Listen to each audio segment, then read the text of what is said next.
Russia weigh in response to U.S. sanctions, Deputy FM.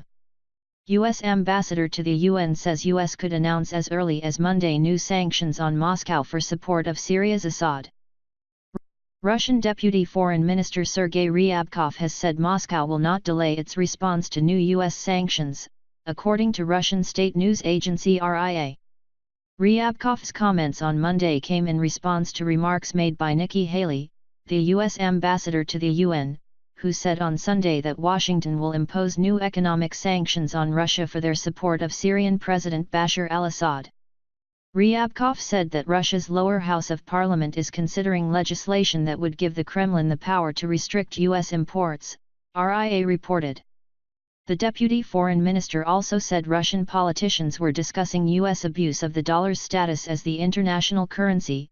RIA quoted Ryabkov as saying, Syrian government forces are suspected of using chemical weapons on rebel-held Douma on April 7, an allegation that Syria's Assad denies. The US, France and the UK responded to the suspected attack by launching missiles on Saturday that they said targeted Syrian chemical weapons production facilities.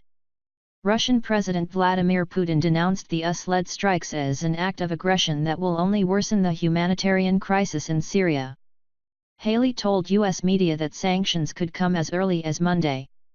You will see that Russian sanctions will be coming down, Haley said. The US has already sanctioned Russia over its annexation of Crimea and role in the Ukraine conflict, as well as its alleged meddling in the 2016 presidential election. The administration of U.S. President Donald Trump is mired in controversies surrounding the Department of Justice's investigation into alleged Russian meddling and possible collusion between the Trump campaign and the Kremlin. On Friday, it came out in court that Trump's longtime lawyer Michael Cohen has been under criminal investigation for months. Former FBI Director James Comey, who was fired by Trump, also compared the U.S. leader to a mafia boss and said he was morally unfit to be president, stoking controversies.